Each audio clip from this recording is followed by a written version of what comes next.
Good evening, San Diego. I'm Ron Burgundy. No, that was the wrong tape here. Jonathon Feit, Beyond Lucid Technologies. Thank you to all who are attending today's JEMS talk. I am thrilled to be here with Reuben Farnsworth, who I am not going to give the credit where it's due, so I am about to ask him to tell us more about him. But among other appellations, he is with the Delta County Ambulance District in Colorado. He is with Rockstar Education, the appropriate name for somebody whose travel schedule actually makes me feel unproductive, which can take some work, as well as doing consulting and pitching in on fire deployments and focusing on a range of things from community paramedicine and ET3 to the business of running a mobile medical service in 2022, when there's kind of a lot happening, a lot of change, and Reuben has perspectives both from the front line and the back office. So Reuben, thank you so much for joining me today. And I'm so excited to dig into lots of things here, but why don't we start with you telling the world, any of the four people who don't yet know you, tell us a little bit about you, sir. Well, like I said, I've been a field paramedic for a little over 20 years, and yeah, work in a rural agency here in Western Colorado. I speak on the conference circuit. I do a little bit of writing in trade publications. I do consulting work all over the country. Most of my consulting work now is with community paramedic programs, mobile integrated healthcare. Have a couple of big projects going on the East Coast right now. Yeah, just happy to be here. Doing a lot of innovative stuff. Well, why don't you start by sort of telling the couple people watching this show who don't already know you, haven't heard your background. How did you get to where you are? And I know you mentioned there's a consulting firm as well, separate from Rockstar Consulting, separate from DCAD. Tell me the name of that one. Oh, okay. So that's Premier EMS Consulting. Yeah, so I started on a volunteer ambulance service a little over 20 years ago. When I first got out of high school, I thought I wanted to be a doctor. I was in a pre-med program and was young and stupid and dropped out of college and became a diesel mechanic. And then I still had this interest in medicine, so I got on the volunteer ambulance service. And my very first run was a 11-year-old girl who attempted suicide with a steak knife. And I was the driver for the ambulance, CPR certified, nothing more, and I was hooked. I took an EMT class, did that for a while, went full-time with DCAD about 15 years ago, and just really haven't looked back. When I went to DCAD, I right away went to paramedic school very early on, got a critical care endorsement from IBSC, started a critical care program here, started teaching a lot with one of my instructors from paramedic school. He got me into teaching all the alphabet soup classes, and I started getting into conferences. It was 1, then 2, then 4, then 10, then 20, then hey, sorry, I can't do any more this year. I guess I've just kind of always said yes along the way. So when somebody offered me a consulting gig, I said yes. When someone offered me a contract gig for COVID or a DMAT team or some type of deployment to be a personal medic for someone, try it. Looks cool. And I've just been fortunate to meet a lot of great people who have opened doors for me and taken those opportunities. Well, now let's just to see if that magic still exists. Would you like to do my accounting work for me? Negative. Oh, here's how I was hoping. I was hoping the yes. Yeah, I was going no, for the yes. Not accounting. You know how I feel about accounting. All right. So the subject of today's conversation is going to go in a couple directions, and ultimately, what I hope we bring it back to, it's sort of the orbiting kernel, the sun at the center of our conversation today, is really going to be the business of mobile medicine. And by mobile medicine, we mean fire, we mean emergency medical services, non-emergency transport, critical care. You personally, but also the services you work with, the people you've consulted for, do a lot of different things. And one thing that I think we can always count on you, along with maybe me and a couple other people like the Tim Nowaks of the world, is that we see a bear, we're gonna poke it. My view is I smack it on the nose, I run, I hide behind you, and then you tell me what I need to know next. That's my MO for surviving this world. But you know, one of the things that I think you made a very fascinating statement on, and you've done it quite publicly, so I don't mind calling it out, and I'd like you to elaborate on that as sort of a way of digging right into this, is the idea that we do not have a personnel shortage in this industry, this profession. To quote Mike Touchstone, he really prefers the profession. I think he's right. So that if there is, you have said that there is no shortage of people. Tell me what you mean, because I think there are a lot of people, a lot of agencies who would look at their rosters and their need to fill in some gaps. And for the record, I think I agree with you. But I think one of the challenges that this profession finds is that it has a fundamental misunderstanding of certain things like economics that are formative, right? When you are looking to structure an organization and keep it not only going but growing. And I think your statement kind of hits the iceberg on that, and then we'll be off to the races. So why don't you elaborate a little bit on what you've meant when you've said that in the past? So I think that when I say there's not a shortage of people, I don't think there's a shortage of paramedics. I think there's a shortage of paramedics willing to work for peanuts. When you can go get a job at McDonald's for the same money you're being paid to be a paramedic, a love of emergency medicine only takes you so far when you have children and bills to pay and a mortgage. And so I think the challenge becomes we're not paying people enough. We have EMS people who are working 3 different jobs. They're working for 2 or 3 ambulance services and moonlighting as an ER tech.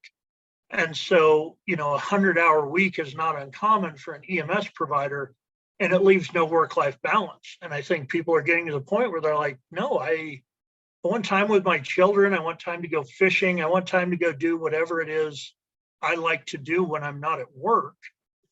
And I want to have the money to do that. And they're realizing that, you know, there's a great many jobs out there that pay significantly better than being a field paramedic. And so, you know, you're left with the people who just love it so much they can't walk away from it regardless of what it pays. Kind of like school teachers. Well, and I know you have a daughter. How old is she? 9. Wonderful. So you've made time to be active with her. You obviously make the time to be on the road, to do all the different things that you've mentioned that we talk about. And you have a leadership role at DCAD. So to what do you attribute your ability, and, you know, full disclosure, I have enormous affection for DCAD, for Kirby Clock, for the organization that he runs and that you guys partner on. But to what do you attribute your ability, first and foremost, to be able to have that balance and be able to feel like you are able to get all these things done? And you're a young guy. I mean, you and I are around the same age. So how do you find that you're able to get that balance so that you can have the perspective on what people are missing and what it could be? Well, I think number one, you overestimate that I get things done. I have an ongoing to-do list that continually grows and never seems to shrink. Well, you make me feel unproductive, and I'm rounding 19 hours a day. So whatever you're doing, I'm taking notes, man. I think that, you know, well, first off, there was definitely a period in my career where I worked 100 hours a week. You know, I took every ounce of overtime that was offered. I was deploying 3, 4, 5 times a year. I was speaking at 20 conferences a year. And part of it was I had to build my resume to the point that I could command more money. You know, and then part of it was too, at one point, I just realized that, you know, I am tired of working this much. And so I started prioritizing, and I started asking myself, you know, is is half of my day on a Saturday worth the $200 I'm going to make to go teach CPR? And I said, no. And I started saying, is being out of town 3 days to speak at a conference one day and be paid $300 worth being away from my daughter for 3 days? And the answer was no. For that $300 and those 4 flight segments, and I would rather spend time with my daughter, go play around to golf and go fishing. And so I started asking myself, what's the value of my time and what's the value of it to me? So, if Jonathan wants me to come speak at an event you have going on, I have to ask myself, what's the value of time for me? And if you don't value my time as much as I do, that's fine. That's capitalist society, and I appreciate that. But then I'll say no. Sorry. Let the record reflect that I am offering to ply you with wine and fabulous food, and that was just a theoretical construct. It was a theoretical construct. Because hanging out with me is generally going to be worth its entertainment value in gold. That's true. The stupid that will come out of his mouth. It came down to priorities. So for me, it was a priority. So I figured out ways to make that priority a reality. And I let some things go. I cut some things back and I want to stick a pin in this because I think there's an overarching lesson that you just jumped over, and we're going to need to talk about it, which is the time value of money, right? And the concept that I believe that, just like you mentioned, on the one hand, there is a payment problem in this business, a wage problem, a compensation problem. A big shout out to the Congress of Mobile Medical Professionals for trying to lurch the word reimbursement away from that grammatical error that it is toward the word compensation, which is what we should be talking about, getting paid for the work that you do in a value-based model, right? I mean, look at what we do and pay us accordingly, not pay back the bags of saline or the epi injection. So I think when we look at the question of compensation, we need to ask the hard questions of how we measure what we do, right? What is the value? And I'm not a clinician, right? As I think at this point, probably everybody knows. I'm a geek, I'm a technologist, I'm a money grubber. This is what I do. I help people get paid for their work. And what it really is about is looking at the bigger picture about how the work that you do translates into value delivered, right? For example, when I look at my work on the data side, if all you were doing was creating a receipt for the patient, right? Where did you take them? Who did you hand them to? What did you do along the way? The value of that is extremely low and deserves to be compensated accordingly because you're getting essentially no value, right? But if you take a broader view and you look at the idea that that information could affect what happens next to the patient and make sure that the patient's continuity of care is maintained, and then you have the ability to look at what the provider went through and say, did this person experience a sentinel event? And do I need to now sit them down with someone to make sure they're okay? All of a sudden, this thing has a lot of value, right? And what you have so often described to me, and again, I think it goes back to the question of working for peanuts, is why do you think people are willing to do that? I think on the one hand, I see passion as a big part of that, right? I mean, even those folks who complain the most about getting paid very little have often been in the business for a long time, right? And they've been here for 20 years and 30 years, and they're still here.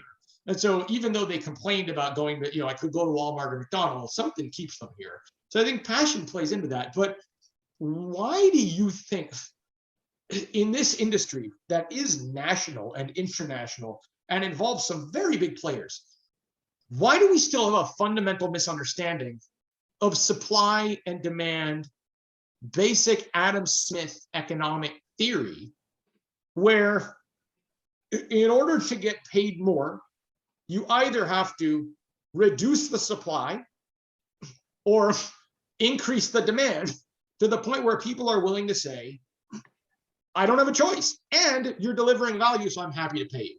Where is that breakdown happening? I think the breakdown happens in that,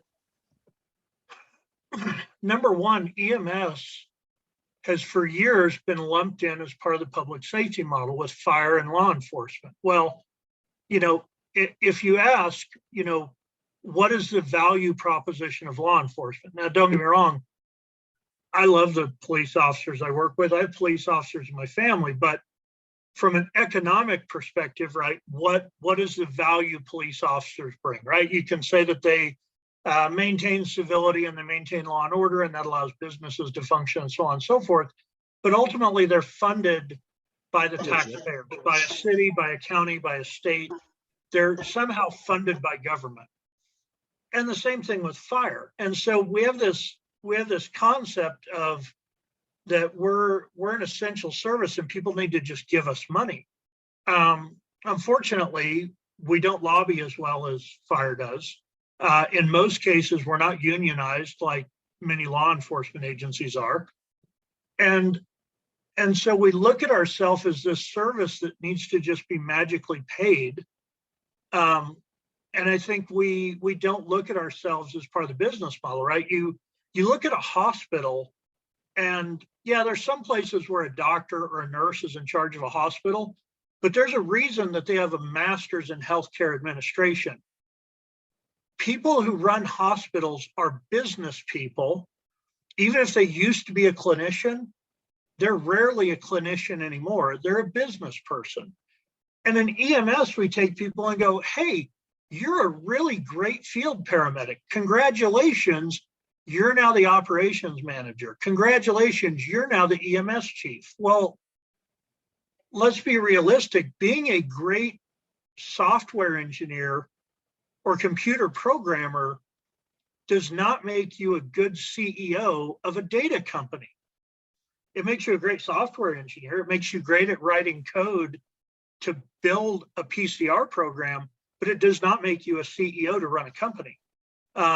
You need an MBA, or you need to be a businessman. And we don't do that in EMS. We don't look at it like a business, and it is a business, no matter what you want to call it. We have to have revenue streams, and we have to pay people, and we have to buy ambulances, and we have to put tires on ambulances and have insurance and buy drugs. And it's a business. The only difference is, in many cases, the business aspect, there's not one guy getting rich from that ambulance because it's a municipal service or whatever. It's a nonprofit or it's a governmental entity, but it's still a business. The government's a business. The U.S. government's the biggest corporation in the world, right? Like, it's, like many businesses, it has way too much overhead, but that's a whole nother topic. So it's interesting when you put EMS in that framework. And one of my latest articles looked at the whole notion of being the redheaded stepchild of the healthcare system, which obviously in this profession gets talked about a lot. And I was at the South Carolina EMS symposium a couple months ago, where the head, I think he's president and CEO, but the head of the South Carolina Hospital Association made a really interesting comment. He said, if you talk to EMS about feeling that way, and you want to know you're not alone, talk to nurses. Right? They feel like they're the redheaded stepchild of their portion of the healthcare ecosystem. And you talk to doctors, and they feel like they're the redheaded stepchild relative to insurance companies, right? Everybody kind of feels like they're being bossed around by somebody else. And the reason why I think that's interesting is because I had a conversation literally last week about the same principle that you just mentioned on the fire side, right? Where, the economics are different, because there are very few private fire-based systems, or privately funded private-based fire-based systems in the U.S. Certainly, there are some, especially when you get into industry, right, and whatnot in certain areas, but fairly few. And yet you have, in some cases, multi-billion-dollar P&Ls that are being managed by folks who are essentially promoted in the same way you described, right, based on seniority. Some of which, of course, have gone and gotten education, like you talked about, but a lot of whom kind of learned on the job.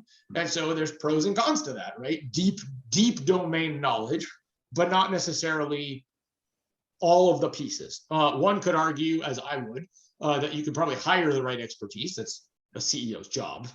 But do you think the perspective that you have and that you just mentioned is something that we are all struggling with and therefore need to do kind of a systemic teardown? Or is this something that mobile medicine, for whatever reason, has worse because of its fractured nature or because it's got so many more varieties within it? Does that make sense? It does. I think I think it's a global problem, but I think it's also a larger problem in mobile medicine.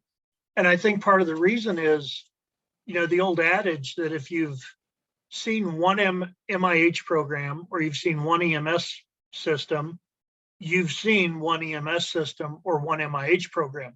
You know as well as I do, traveling all over the country, that everywhere I go, I'm amazed by the diversity of how EMS systems function. Now, you take hospitals, right? And pretty much all hospitals, relatively speaking, they all have their own policies and things, but they pretty well function the same way, right? You go to the ER, you get checked out, you get triaged, you get either treated and treated, or you get referred to a specialist, or you get admitted. They relatively work the same way. Fire departments relatively work the same way. They all have relatively the same command structure. They all have, relatively the same type of response models. It's very similar. You can easily go from Chicago fire to Denver fire to LA fire and just kind of slip right into the role, right? If you're an experienced firefighter. But EMS, goodness gracious, every state, the scope of practice is different. Every state, the reporting requirements to the state are different. Every state, the payment models are different. You take MIH, Minnesota reimburses through Medicaid. They have state legislation to do so. Many other places don't. There's such a diverse set of operating procedures and system designs, and you have private service, third service, hospital-based, county-based, city-based, fire-based. There's all these different paradigms of how EMS service is provided. And so trying to come up with a common framework of, oh yeah, this is how we're going to do it, is very difficult. I think it's so fascinating. I don't think today, if we have enough time, although maybe at either another one of these or another context, hint, wine. We'll talk about, education per se, but it's interesting. Like I only have 3 degrees. So I tend to have, yeah. Well, I tend to have an interesting view on this. I think most people assume that I'm going to be very pro formal education, and in fact, I'm not. I'm much more pro fit what you need in your context, right? I think if everybody went to college, we'd have some things that would be great coming out of that. Would probably all be better rounded individuals, but trade tech is a thing, and there are certain jobs that are extremely honorable that don't necessarily require you to have a history of the philosophy of underwater basket weaving, to use the common one. But it's interesting when we look at mobile medicine, and you raised an interesting point I want to come back to about its diversity, and I think it is, and we'll come to the value proposition in your neck of the woods that I want to highlight. But I can make a general statement that I will stand behind, which is the best in the world, single best mobile medical system in the world is the state of Israel. And Israel has gotten exceedingly good at, first, it's a very bad thing to be really good at, because, when you have no choice. And yet it's really quite interesting that not everybody goes to college. right? Everybody goes to the military. And so you end up kind of in this baseline of knowledge that everybody has. And what I think college does, or higher education in general does, is it provides a framework for reference outside of the technologies and the technicals itself, right? There's a lot more asking of the why. Tell me why I did. How did I get here, right? So instead of just being really, really good at responding to a bus that exploded, right, or missiles raining down, you have a worldview that allows you to be very adaptable. And like I said, I wasn't not really planning on going down the education rabbit hole right now, but I wonder what you think of that. Sort of this idea of, do we need the people who rise to leadership to have the ability to look outside of this profession and say, what are we doing in banking? What are we doing in writing? What are we doing in media? What are we doing in, I don't know, consumer packaged goods, in order to be able to adapt the lessons and the methods to the various folks who join this workforce? So, is that the argument for education?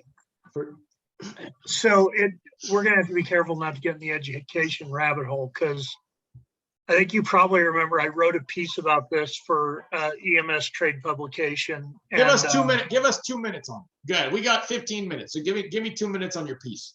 Summarize it up. And meanwhile, you're doing that, I'm going to put your book on screen here. Well, I mean, basically, my thought is that, one, education will advance us as an industry, as a profession, if we have more education. People scream for higher pay, and I think that, one of the things, you asked earlier how I got to where I could prioritize my time. Part of it was that I pursued higher education, and I made myself more valuable to my employers and said, you need to pay me because I can do things that the run-of-the-mill paramedic cannot. Do I think that a bachelor's degree in anything will make somebody better at intubating or driving an ambulance emergently? I do not. But I think, as you said, it makes people more rounded individuals. And I think definitely when we look at the leadership teams, you're seeing a lot more places where, to be a chief, they want you to have a master's. They want an MPA, an MBA, an MHA. They want to see that administration degree, whether it's healthcare or whatever. So I think that, especially at a leadership level, whether it's a line officer, battalion level position, that kind of thing, I think that education is imperative because, like you said, it helps people look outside the microcosm of their agency to what's happening industry-wide and what's happening in other industries around you that may affect you. And I think it just gives you a better ability to ask questions, right? The most damaging phrase, and we use it in first responder professions all the time, is, well, this is the way we've always done it. And I think education gives you the ability to say, why is this the way we've always done it? Why aren't we doing that? And I think those why questions are what help drive the profession forward. Well, okay, so I'm going to take a hard turn from that, but build on the why, because you personally have lived my why. And I'm going to throw that out, both personally, professionally. I am a person who grew up with a disability. For those watching, if your screen looks a little twitchy when you're looking at me, it's not your monitor, it's my face, so don't adjust the channel. As someone who grew up with a disability, I take very much to heart some of the work that you and your colleagues have done in Colorado to take care of some extremely needy patients. Needy in the the real sense of the word. They have needs that were not being met until you came along. And I think when you talk about the why and what justifies the long hours, what justifies the skill sets clinically, and the ability to command resources to do more of that. Tell us about the boy. And tell us about some of the others. I hone in on this child, but ET3 and PACE and the Area Agency on Aging, there are things. I want to take a few minutes for you to talk to me about these things and these groups that you partner with and how they drive not only your daily work, but can drive the profession if folks understood how that translates to the ability to do more of the same. So, I remember when I went to paramedic school, people were starting to talk about mobile integrated healthcare. And I remember even then I was like, this is going to change the world. This is going to change the way people access healthcare. As I came along in my career, I was fortunate that my chief shared that same kind of vision as me. And I said, I want to do this. I feel like our community is poised for this. And I've been very fortunate to assemble a team of absolute rock stars who share this vision of changing the world, that we can change the world. We can change the way people access healthcare and the way people experience the healthcare paradigm in their life. And our kind of internal joke, but seriously, is with my team, the answer is always yes. When any other healthcare professional, adult protective services, hospital discharge planners, when they call and say, can you, my team says yes. They don't even need to hear what it is. They say, yes, we will figure out how to do it. And then we'll talk about how we're going to get paid for it later, but we'll get the ball rolling. I know a guy who has a similar approach to that. Yeah, exactly. Me too. So we got a call from a pharmacy out of Chicago, a specialty pharmacy, that said, hey, we are trying to find someone to do home infusions on a 11-year-old boy with Duchenne's muscular dystrophy. And we can't find anyone to do it. Can you do that? And I said, the answer is yes. Of course we can. So we embarked on this journey for this 11-year-old child who, him and his family, he was enrolled in a experimental drug trial. At one point, they were having to fly to Portland, Oregon once a week. Then it became they were having to drive to Salt Lake or Denver every 4 days, which is a 5-hour drive one way, going either way, whether they're going to Salt Lake or Denver. So 10 hours of driving round trip, plus the time for the infusion, usually a hotel night, et cetera. And so we got involved and we got some specialized training on the medication. It was a fascinating medication. So, people with Duchenne's muscular dystrophy, they have an inability at the genetic level to code for a protein called dystrophin. And what this medication does is called Amondi 45. It targets the defective gene in Duchenne's muscular dystrophy, and it skips the defective exon in the genetic sequence. So it's like a jumper wire. And basically it allows this young man to code for a shortened version of dystrophin. Now, unfortunately, it won't cure him. Ultimately, it will still be a terminal illness. But what it did do is it allows him to make this dystrophin. So it's going to extend the amount of time he has muscle usage. It will extend his life, and it will extend the functional period of his life. And I remember the thing that really hit me about this case is we were in a living room 45 minutes from the nearest level 4 trauma center, accessing a pediatric port in this young man's bedroom, and then watching him play a computer game while he got his infusion, with his mom and his dad there and his brothers. And I realized it hit me that, the greatest gift we really gave these people was time. Because a child with a terminal illness, the most precious commodity you have is time with your child. And as a parent, I could really appreciate that. And so, we started talking about wow, this is 20 hours a week that mom and the ill child were elsewhere around the country with dad at home taking care of the other children. And so, to me, the most valuable part of that was the time we gave them. It's more time with their son, and that's going to be inherently valuable to them at some point when ultimately the the disease process does consume him. Well, Unfortunately, it will. let me jump in there because, again, I've been sort of leading you down this direction because I want to come back to where we started, which is the economic principle of the time value of money, right? And one of the things that not only you and I, but pretty much anyone who will be within earshot of me on a semi-regular basis, and with obviously the internet, I can talk to everybody, will hear me talk about the importance of taking value down to numbers, right? And I wish I could say that I came up with that. One of my earliest colleagues in our company journey is a clinician. As a guy, you think I spent a lot of time in school. He has an MD, an MBA, and an MPH. This man has given more money away in tuition dollars than pretty much anyone should ever do. And yet Mark Whitman, we were sitting, I'll never forget it, we were sitting down at a Starbucks in Los Angeles, and he said, you can't talk to doctors about making people better because it's impossible to measure, right? What does better mean, right?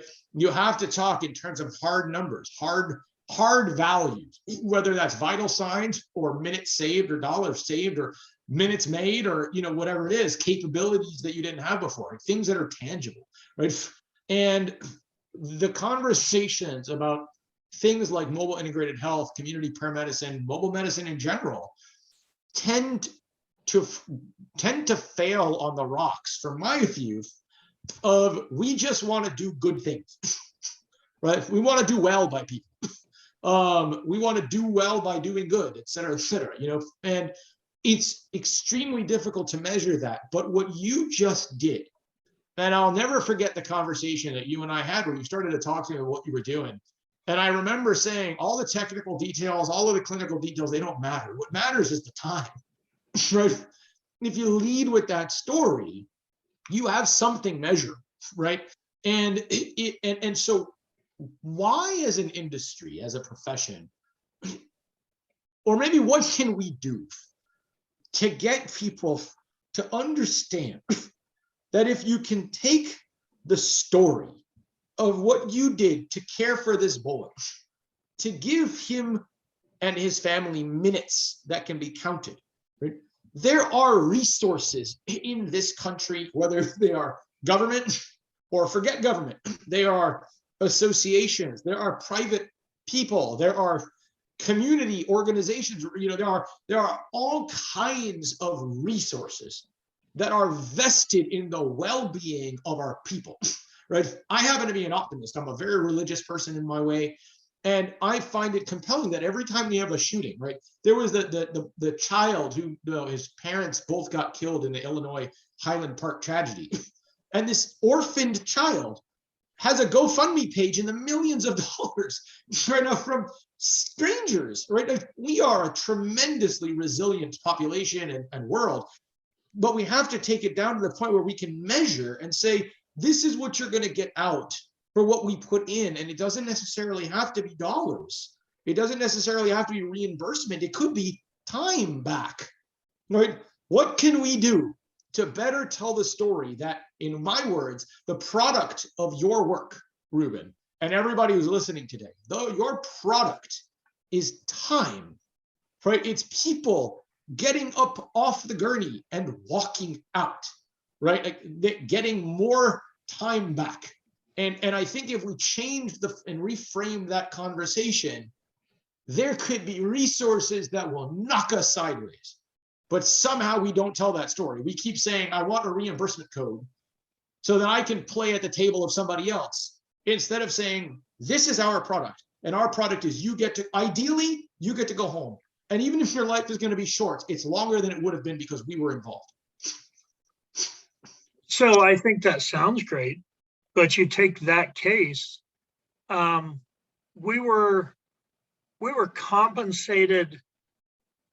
We were compensated for our time, but not much past break even. And so I think the challenge becomes that,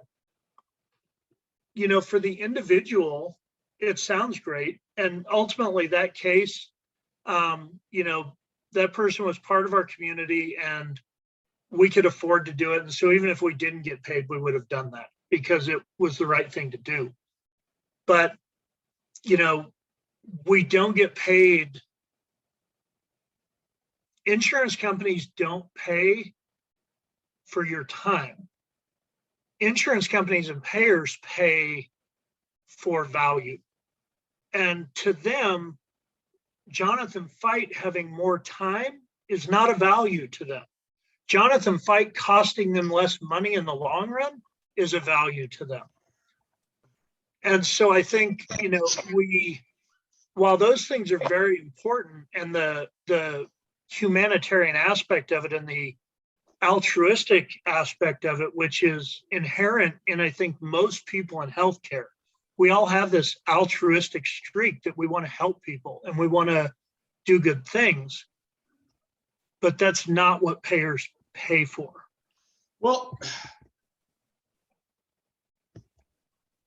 sorry, I was just switching there. I'm going to put something up on a screen here. I know we're kind of close to time, but I think this is a pretty tremendous statement you just made.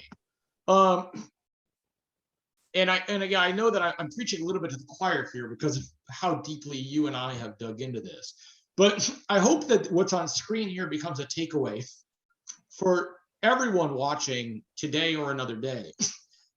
The concept of actuarial risk, insurance risk, is the way that our profession can translate time into money, right? So the way that insurance companies value things is, I mean, it's really quite profane when you think about it.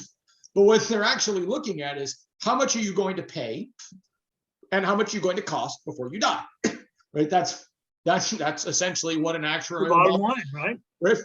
And if not death, then, you know, at a company level, it might be until you have some kind of adverse event, right? But it's basically how much are you going to cost versus how much are you going to bring in?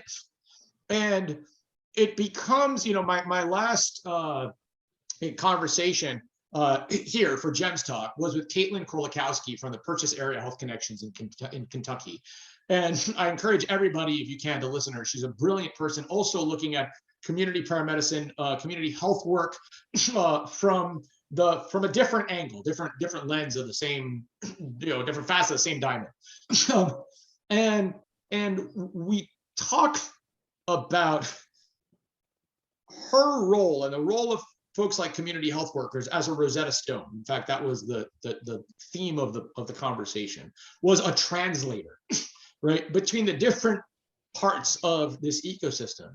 And it's so fascinating, Ruben, that what you just landed on is this idea that we're speaking different languages. Right? What I find very challenging, and I've been privileged to be involved with some organizations that have struggled for years to understand how the words they were saying were not being understood by a partner. And that partner was a wonderful partner. They had their heart in the right place, right? But language got in the way. And I think it is a tremendous opportunity to realize that if this profession begins to understand, not to build actuarial models, those are quite complicated to construct, but the idea that if I can translate my work as a clinician, as a firefighter, as a law enforcement officer, into reduced risk to individuals, to communities, to resources, right? Because you're sucking down less and you're repurposing it, it brings back time that allows you to do more. Then you start to reduce the overall cost while allowing the system to last long, right? And bring in those resources from the community. And those resources may not be insurance, they may not be reimbursement, they may be from folks who are themselves being paid for souls under coverage in an opioid intervention program, right? Or an area agency on aging whose job is to allow people to live longer and more independently, more comfortably at home, right? But by reframing the conversation, we can translate the the work over here of I want to do good. I want to be in this profession because it's noble and I love what I do. And we can translate it into the numbers that somebody else will need to be able to say, based on what you did, as it looks on a curve, I understand why you should be paid everything you're being paid, plus minus. Are you either delivering value or are you sucking away value from the ecosystem as a whole? What do you think? Well, I think if we consider this like a Venn diagram, right? We say that here are the reasons we do this. These are the altruistic humanitarian reasons we want to do these things.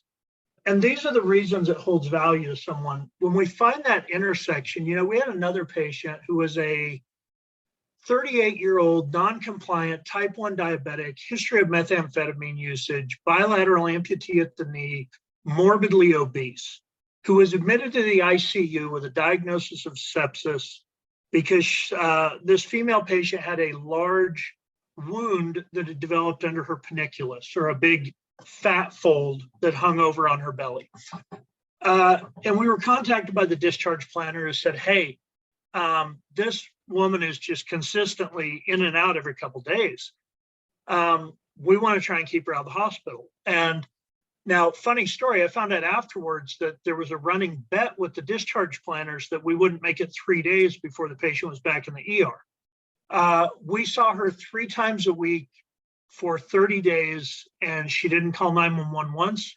She didn't go into the ER. She did not readmit. There was drastic improvement in her wound. Along that process, we helped her with her housing and maintaining it. We connected her via telehealth with her PCP when we'd go to visit. We'd take the social worker with us to the visits. We helped get her out of the apartment she was in and into a handicap accessible apartment. And so we accomplished all these things of making this woman's life better and making her feel like someone cared and that she had a support system to be successful. But we also delivered a stunning value to the hospital, who paid us very well to go see that patient 3 times a week for a month. And they were ready to throw us a party when we were done because, holy cow.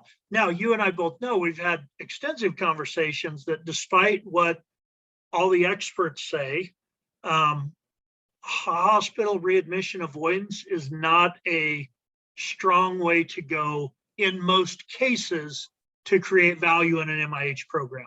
Agreed. But in that Not a case, long-term it winner. was. In that case, it was a great value add for the hospital.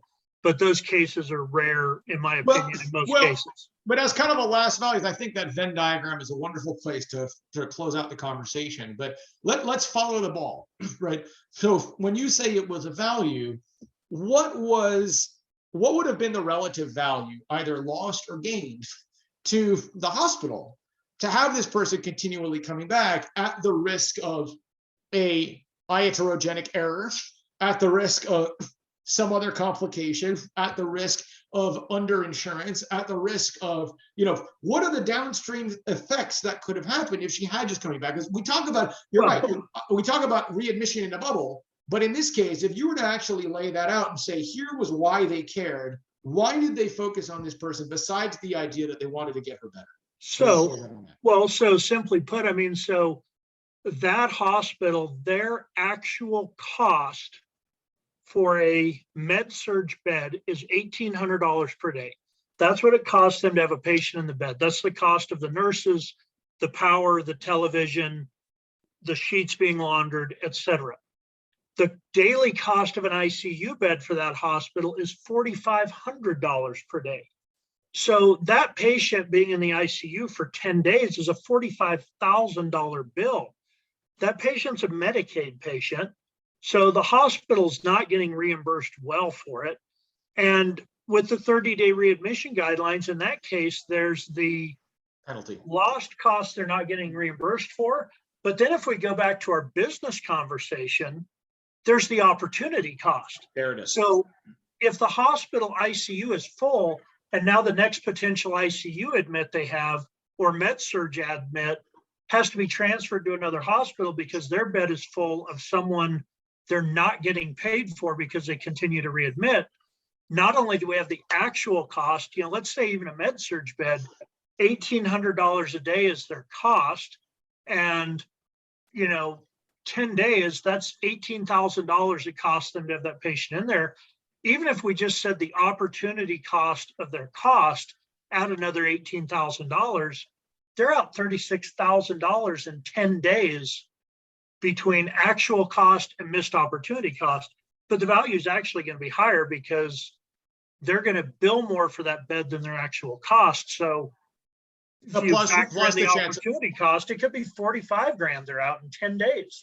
Plus the chance of risk, right? Again, that's exactly the chance of risk, lawsuit, iatrogenic error, further complication that elevates the patient to ICU status, et cetera, et cetera, et cetera. But the real takeaway here, Ruben, and I think again, let's end here, is you've done your homework, right? And I hope that everybody was. I mean, it's extremely impressive. Again, I know you know these numbers, but I also have these conversations with folks at all levels of readiness across this profession and internationally, by the way, to have these types of conversations around what's next. And I think the takeaway that I hope everybody gets from hearing you impart wisdom here, and thank you for taking the time with me, I know how busy you are, is you've done your homework.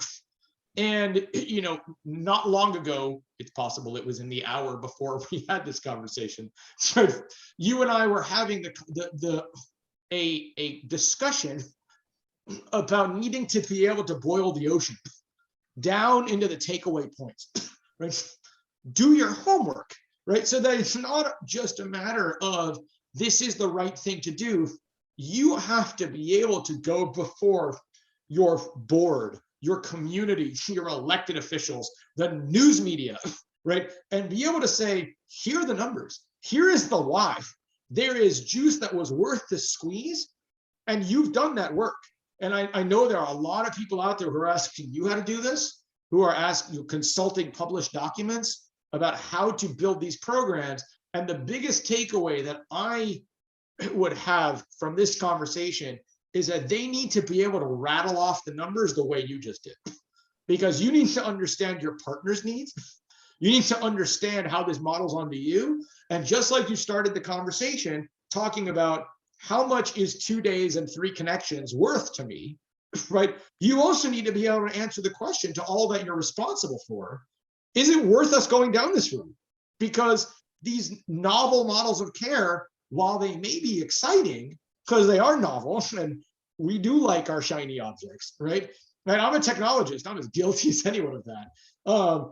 The reality is not every community is appropriate, and not every community is appropriate for every type just because it's the neat thing to do. You really have to do the homework and get into the granular detail that you just did to be able to say, I have to step back to an objective assessment, let the numbers do the talking, and then from there, I can make a cool-headed decision. And that really is what management science is all about. So let me pause there.